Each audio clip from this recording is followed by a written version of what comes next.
ಇದು ಫ್ರೀ, ನೀವೇನೂ ಕೊಡಬೇಕಾಗಿಲ್ಲ.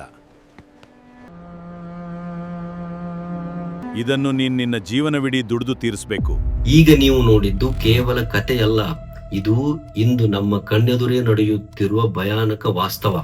ಚುನಾವಣೆ ಬಂತು ಎಂದರೆ ಸಾಕು, ನಮ್ಮ ರಾಜಕಾರಣಿಗಳಿಗೆ ನಮ್ಮ ಮೇಲೆ ಎಲ್ಲಿಲ್ಲದ ಪ್ರೀತಿ ಹುಟ್ಟಿಕೊಳ್ಳುತ್ತದೆ. ನಾವು ಅಧಿಕಾರಕ್ಕೆ ಬಂದರೆ ನಿಮಗೆ ಉಚಿತ ಕರೆಂಟ್ ಕೊಡುತ್ತೇವೆ, ಫ್ರೀ ಬಸ್ ಕೊಡುತ್ತೇವೆ, ಉಚಿತ ಲ್ಯಾಪ್ಟಾಪ್ ಕೊಡುತ್ತೇವೆ, ಪ್ರತಿ ತಿಂಗಳು ನಿಮ್ಮ ಅಕೌಂಟಿಗೆ ನೇರವಾಗಿ ಹಣ ಹಾಕುತ್ತೇವೆ. ಕೇಳಲು ಎಷ್ಟು ಅದ್ಭುತವಾಗಿದೆ ಅಲ್ವಾ? ಆದರೆ ಇವತ್ತು ನಾನು ನಿಮ್ಮನ್ನು ಒಂದು ನೇರವಾದ ಪ್ರಶ್ನೆ ಕೇಳುತ್ತೇನೆ. ಈ ಜಗತ್ತಿನಲ್ಲಿ ಯಾವುದಾದರೂ ಫ್ರೀಯಾಗಿ ಸಿಗುತ್ತದೆಯೇ? ಸರ್ಕಾರದ ಬಳಿ ಹಣ ಎಲ್ಲಿಂದ ಬರುತ್ತದೆ? ಅದೇನಾದರೂ ಸ್ವಂತದ್ದ? ಇಲ್ಲ, ಅದೆಲ್ಲವೂ ನಾವೆಲ್ಲರೂ ಕಟ್ಟುವ ತೆರಿಗೆ ಹಣ. ಇಂದು ಭಾರತದ ರಾಜ್ಯಗಳು ಎಂಥ ಭೀಕರ ಸಾಲದ ಸುಳಿಯಲ್ಲಿ ಸಿಲುಕಿವೆ ಗೊತ್ತಾ? ಭಾರತೀಯ ರಿಸರ್ವ್ ಬ್ಯಾಂಕ್, ಕಂಟ್ರೋಲರ್ ಮತ್ತು ಆಡಿಟರ್ ಜನರಲ್ ಮತ್ತು ನಮ್ಮ ಭಾರತದ ಸುಪ್ರೀಂ ಕೋರ್ಟ್ ನಮ್ಮ ಸರ್ಕಾರಗಳಿಗೆ ಚಳಿ ಬಿಡಿಸಿವೆ. ಇದು ಕೇವಲ ರಾಜಕೀಯವಲ್ಲ, ಇದು ನಮ್ಮ ಭವಿಷ್ಯಕ್ಕೆ ಮತ್ತು ನಮ್ಮ ಮಕ್ಕಳ ಭವಿಷ್ಯಕ್ಕೆ ಸಂಬಂಧಿಸಿದ ವಿಷಯ. ಇಂದಿನ ವಿಡಿಯೋದಲ್ಲಿ ನಾವು ಉಚಿತ ಗ್ಯಾರಂಟಿಗಳ ಹಿಂದಿರುವ ಆ ಕರಾಳ ಸತ್ಯವನ್ನು ಬಯಲು ಮಾಡೋಣ. ನಮಸ್ಕಾರ ಸ್ನೇಹಿತರೆ, ಈ ಉಚಿತವಾಗಿ ಹಂಚುವ ಐಡಿಯಾ ನಮ್ಮ ರಾಜಕಾರಣಿಗಳಿಗೆ ಎಲ್ಲಿಂದ ಬಂತು ಗೊತ್ತಾ?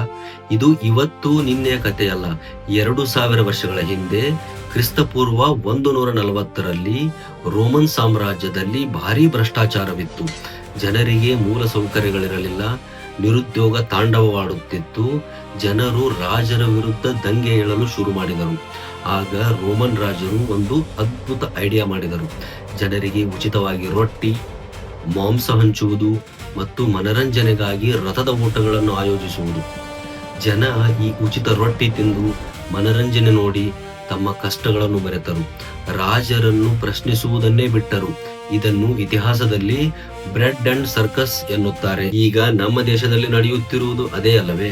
ಆದರೆ ಇಲ್ಲಿ ನಾವು ಒಂದು ವಿಷಯವನ್ನು ಸ್ಪಷ್ಟವಾಗಿ ಅರ್ಥ ಮಾಡಿಕೊಳ್ಳಬೇಕು.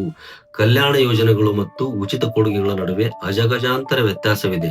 ನಮ್ಮ ಭಾರತ ಸಂವಿಧಾನದ 38, 39, 41 ಮತ್ತು 47ನೇ ವಿಧಿಗಳು ಸರ್ಕಾರವು ಜನಪರ ಕಲ್ಯಾಣ ರಾಜ್ಯವನ್ನು ನಿರ್ಮಿಸಬೇಕು ಎಂದು ಹೇಳುತ್ತವೆ.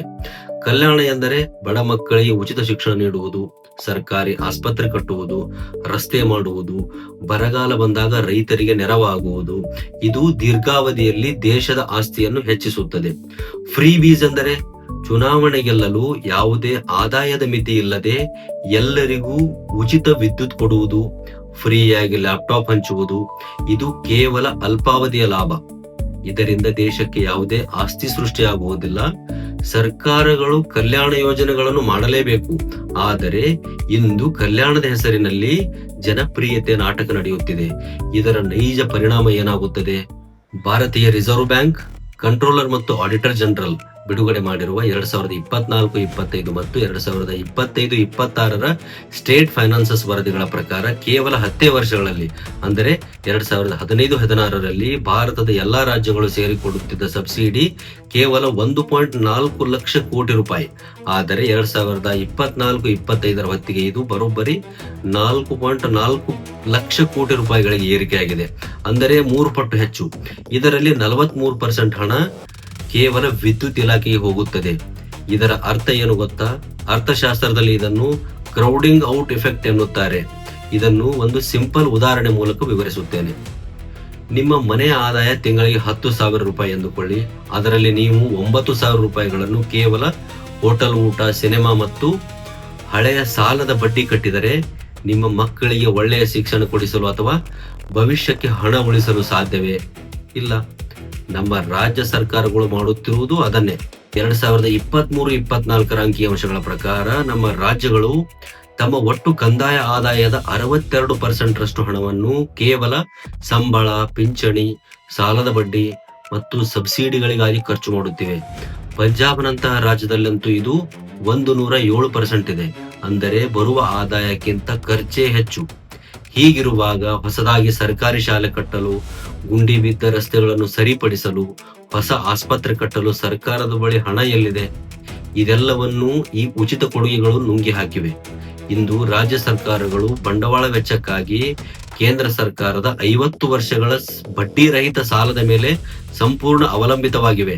ಕೇಂದ್ರದ ಈ ಸಾಲ ಇಲ್ಲದಿದ್ದರೆ ನಮ್ಮ ರಾಜ್ಯಗಳಲ್ಲಿ ಒಂದು ಇಟ್ಟಿಗೆಯೂ ಕೂಡ ಹೊಸದಾಗಿ ಇಡಲು ಸಾಧ್ಯವಾಗುತ್ತಿರಲಿಲ್ಲ. ಚುನಾವಣೆ ಮುಗಿದ ಬಳಿಕ ಉಚಿತ ಗ್ಯಾರಂಟಿಗಳನ್ನು ಜಾರಿ ಮಾಡಿರುವ 3 ಪ್ರಮುಖ ರಾಜ್ಯಗಳ ಆರ್ಥಿಕತೆಯನ್ನು ಈಗ ಡಿಟೇಲ್ ಆಗಿ ನೋಡೋಣ. ಒಂದು ಕಾಲದಲ್ಲಿ ಇಡೀ ಭಾರತಕ್ಕೆ ಅನ್ನ ಹಾಕುತ್ತಿದ್ದ ಅತ್ಯಂತ ಶ್ರೀಮಂತ ರಾಜ್ಯ ಪಂಜಾಬ್. ಆದರೆ ಇಂದು ಪಂಜಾಬ್ ಆರ್ಥಿಕವಾಗಿ ದಿವಾಳಿ ಅಂಚಿನಲ್ಲಿದೆ. ಮಾರ್ಚ್ 2026 ಹೊತ್ತಿಗೆ ಪಂಜಾಬ್ ಸರ್ಕಾರದ ಒಟ್ಟು ಸಾಲ ಬರೋಬ್ಬರಿ 4.17 ಲಕ್ಷ ಕೋಟಿ ರೂಪಾಯಿಗಳು. ರಾಜ್ಯದ ಸಾಲವು ಅದರ GSDPಯ 46.6% ತಲುಪಿದೆ. ಕಾರಣವೇನು ಗೊತ್ತಾ? ಪಂಜಾಬ್ ಸರ್ಕಾರ 2026-27 ಬಜೆಟ್ನಲ್ಲಿ ಕೇವಲ ವಿದ್ಯುತ್ ಸಬ್ಸಿಡಿಗಾಗಿ 15,550 ಕೋಟಿ ರೂಪಾಯಿ ಮೀಸಲಿಟ್ಟಿದೆ. 16ನೇ ಹಣಕಾಸು ಆಯೋಗ ಹೇಳುವಂತೆ ಪಂಜಾಬ್ನಲ್ಲಿ 75% ಶ್ರೀಮಂತ ಮನೆಗಳಿಗೂ ಉಚಿತ ವಿದ್ಯುತ್ ಸಿಗುತ್ತಿದೆ. ಬಡವರಿಗೆ ಕೊಡಬೇಕಾದ ಹಣ ಶ್ರೀಮಂತರ ಪಾಲಾಗುತ್ತಿದೆ. ಇಷ್ಟೆಲ್ಲ ಸಾಲವಿದ್ದರೂ ಮುಂಬರುವ ಚುನಾವಣೆಗಾಗಿ 18 ವರ್ಷ ಮೇಲ್ಪಟ್ಟ ಮಹಿಳೆಯರಿಗೆ ತಿಂಗಳಿಗೆ 1,000 ರೂಪಾಯಿ ಕೊಡುವ ಯೋಜನೆಗೆ 9,300 ಕೋಟಿ ರೂಪಾಯಿ ತೆಗೆದಿರಿಸಿದ್ದಾರೆ. ಇದರ ಪರಿಣಾಮ ಪಂಜಾಬ್ ಸರ್ಕಾರ ತನ್ನ ಹಳೆಯ ಸಾಲದ ಬಡ್ಡಿ ಕಟ್ಟಲೆಂದೇ ಮತ್ತೆ ಹೊಸ ಸಾಲ ಮಾಡುತ್ತಿದೆ. ಇದು ಅತ್ಯಂತ ಕರಾಳ ಸಾಲದ ಬಲೆಯಾಗಿದೆ. ಈಗ ಬರೋಣ ನಮ್ಮ ಕರ್ನಾಟಕಕ್ಕೆ. ಭಾರತ ದೇಶದಲ್ಲೇ ಅತಿ ಹೆಚ್ಚು ಟ್ಯಾಕ್ಸ್ ಕಟ್ಟುವ ಆರ್ಥಿಕವಾಗಿ ಬಲಿಷ್ಠವಾದ ರಾಜ್ಯ ನಮ್ಮ ಕರ್ನಾಟಕ. 2023ರಲ್ಲಿ 5 ಗ್ಯಾರಂಟಿಗಳು ಜಾರಿಯಾದವು. 2026-27 ಬಜೆಟ್ನಲ್ಲಿ ಕೇವಲ ಈ 5 ಗ್ಯಾರಂಟಿ ಯೋಜನೆಗಳಿಗಾಗಿ ನಮ್ಮ ಸರ್ಕಾರ ಮೀಸಲಿಟ್ಟಿರುವುದು ಬರೋಬ್ಬರಿ 51,286 ಕೋಟಿ ರೂಪಾಯಿಗಳು. ಇದು ರಾಜ್ಯದ ಒಟ್ಟು ವೆಚ್ಚದ 12%. ಕಂಟ್ರೋಲರ್ ಮತ್ತು ಆಡಿಟರ್ ಜನರಲ್ 2025ರಲ್ಲಿ ಕೊಟ್ಟ ಆಡಿಟ್ ವರದಿಯ ಪ್ರಕಾರ ಈ ಗ್ಯಾರಂಟಿ ಯೋಜನೆಗಳಿಂದಾಗಿ ಕರ್ನಾಟಕದ ಕಂದಾಯ ಕೊರತೆ ಹೆಚ್ಚಾಗಿದೆ. ಅಭಿವೃದ್ಧಿಗೆ ಮತ್ತು ಮೂಲಸೌಕರ್ಯಕ್ಕೆ ಮೀಸಲಿಡಬೇಕಾಗಿದ್ದ ಹಣದಲ್ಲಿ 5,229 ಕೋಟಿ ರೂಪಾಯಿ ಕಡಿತವಾಗಿದೆ. ಸರ್ಕಾರ ಈ ಯೋಜನೆಗಳಿಗಾಗಿಯೇ ಸಾಲ ಮಾಡುತ್ತಿದೆ ಎಂದು CAG ಎಚ್ಚರಿಸಿದೆ. ಅಷ್ಟೇ ಅಲ್ಲ, ರಿಸರ್ವ್ ಬ್ಯಾಂಕ್ ಪ್ರಕಾರ 2025-26 ಹೊತ್ತಿಗೆ ಕರ್ನಾಟಕದ ಒಟ್ಟು ಸಾಲ 8.14 ಲಕ್ಷ ಕೋಟಿ ರೂಪಾಯಿ ತಲುಪಲಿದ್ದು, FRBM fiscal responsibility and budget management ಮಿತಿಯನ್ನು ಮೀರಲಿದೆ ಎಂದು ಎಚ್ಚರಿಸಿದೆ. ಆದರೆ ಕರ್ನಾಟಕ ಸರ್ಕಾರ ಇದನ್ನು ಒಪ್ಪದೆ ನಮ್ಮ ಸಾಲ 7.64 ಲಕ್ಷ ಕೋಟಿ ರೂಪಾಯಿ ಮಾತ್ರ ಇದೆ ಎಂದು ವಾದಿಸುತ್ತಿದೆ. ಏನೇ ವಾದವಿದ್ದರೂ 51,000 ಕೋಟಿ ರೂಪಾಯಿಗಳು ಕೇವಲ ಗ್ಯಾರಂಟಿಗಳಿಗೆ ಹೋಗುತ್ತಿರುವುದರಿಂದ ಬೆಂಗಳೂರಿನಂತಹ ಬೃಹತ್ ನಗರಗಳಲ್ಲಿ ಟ್ರಾಫಿಕ್ ಸರಿಪಡಿಸಲು, ಹೊಸ ರಸ್ತೆ ಮಾಡಲು ಸರ್ಕಾರಕ್ಕೆ ಹಣ ಎಲ್ಲಿಂದ ಬರಬೇಕು?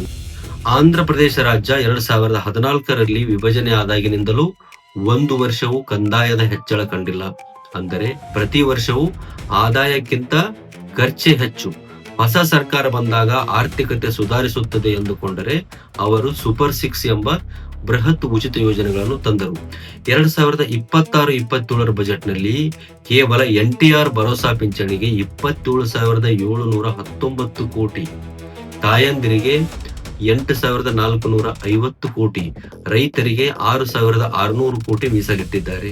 ಇಡೀ ಭಾರತದಲ್ಲಿ ಸಾಮಾಜಿಕ ಪಿಂಚಣಿಗಳ ಮೇಲೆ ಅತಿ ಹೆಚ್ಚು ತಲಾ 5,061 ರೂಪಾಯಿ ವೆಚ್ಚ ಮಾಡುತ್ತಿರುವುದು ರಾಜ್ಯ ಆಂಧ್ರ ಪ್ರದೇಶ.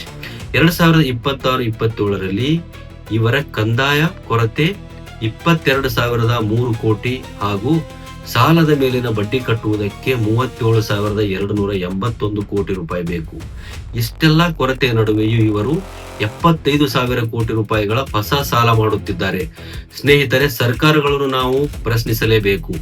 ಉಚಿತ ಕೊಡುಗೆಯಿಂದ ನಮ್ಮ ಜೀವನ ಉದ್ಧಾರವಾಗುತ್ತದೆಯೋ ಅಥವಾ ನಾಳೆ ಅವರು ಮಾಡುವ ಸಾವಿರಾರು ಕೋಟಿ ಸಾಲವನ್ನು ನಮ್ಮ ಮಕ್ಕಳೇ ತೀರಿಸಬೇಕು?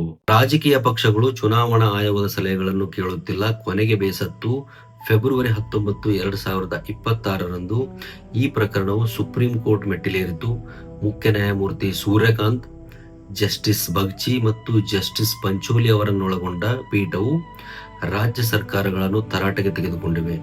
ಕೋರ್ಟ್ ಕೇಳಿದ ಪ್ರಶ್ನೆಗಳು ಇಡೀ ದೇಶದ ರಾಜಕಾರಣಿಗಳನ್ನೇ ಬೆಚ್ಚಿ ಬೀಳಿಸುವಂತಿವೆ.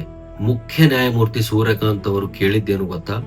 ನೀವು ಕಂದಾಯ ಹೆಚ್ಚಳವಿರುವ ರಾಜ್ಯವಾಗಿದ್ದರೂ ಸಹ ಆ ಹಣವನ್ನು ರಸ್ತೆ, ಆಸ್ಪತ್ರೆ, ಶಾಲೆಗಳ ನಿರ್ಮಾಣಕ್ಕೆ ಬಳಸಬೇಕಲ್ಲವೇ? ಅದರ ಬದಲು ಚುನಾವಣೆ ಸಮಯದಲ್ಲಿ ಜನರು ಮಜಾ ಮಾಡಲು ಉಚಿತ ಆಹಾರ, ಬಟ್ಟೆ ಹಂಚುತ್ತಿದ್ದೀರಿ, ಉಚಿತ ವಿದ್ಯುತ್ ನೀಡುತ್ತಿದ್ದೀರಿ. ಸೌಲಭ್ಯ ಬೇಕಿದ್ದರೆ ಅದಕ್ಕೆ ಹಣ ಕಟ್ಟಬೇಕು. ಈ ಉಚಿತಗಳಿಗೆ ಯಾರು ಹಣ ಕಟ್ಟುತ್ತಾರೆ? ಇದು ಸಾರ್ವಜನಿಕರ ತೆರಿಗೆಯ ಹಣ ಅಲ್ಲವೇ?